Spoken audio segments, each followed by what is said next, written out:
Well, France is Europe's second largest economy, so how is it looking at Brexit and other global economic challenges? We're joined now by Agnes Pannier-Runacher. She is the French Secretary of State for Economy and Finance. Thank you for coming in. Thank you for welcoming me. And we've just heard our correspondent, Ollie Barrett, talking to us about sort of how Europe is seeing sort of what's been unfolding in Britain. What's your take on it? Well, I think Brexit is a sovereign decision taken by the British people, and we don't have to mix in internal affairs. But I want to stress the fact that negotiations are ongoing in Brussels, and this is a key element. We have 6 weeks to finalize this negotiation. And in France, we have a motto that is to prepare for the worst, but to hope for the best and to push for the best.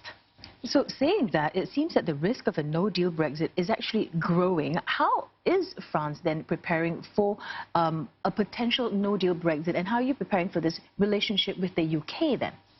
Well, we are prepared for a no-deal because we have infrastructure to welcome all the exportations at the frontier, and we have higher additional customer officers to deal with the situation, and we have organized a digital frontier between the UK and France. So regarding, I would say, the logistic aspects, it will be tough, but we are organized. But the question here is what would be the future relation with the UK?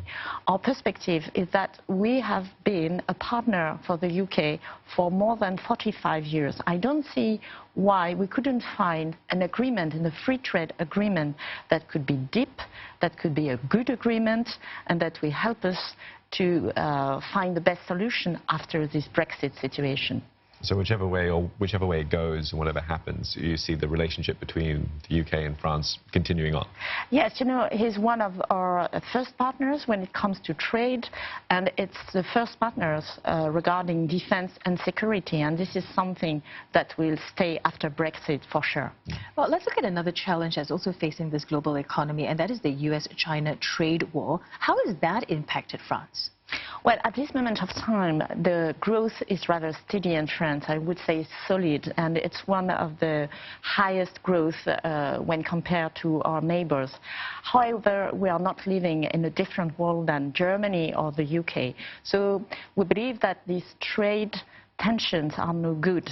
And I believe that we have the same approach as Singapore. We believe in multilateralism, and we want to alleviate these trade tensions. This is what we've tried to do during the G7 summit, and I believe that we have slightly helped the situation.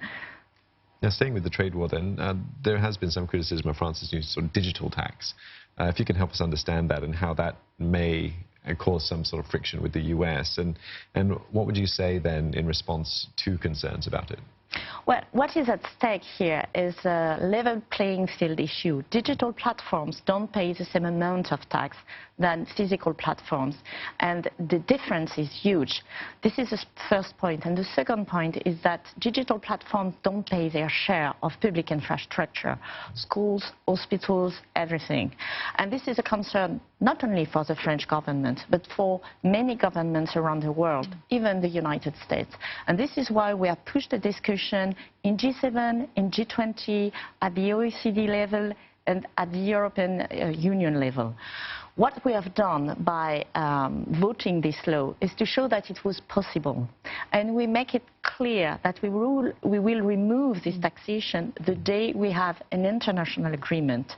But as of today, we think that the governments are moving, and we have quite interesting discussion with our American counterparts.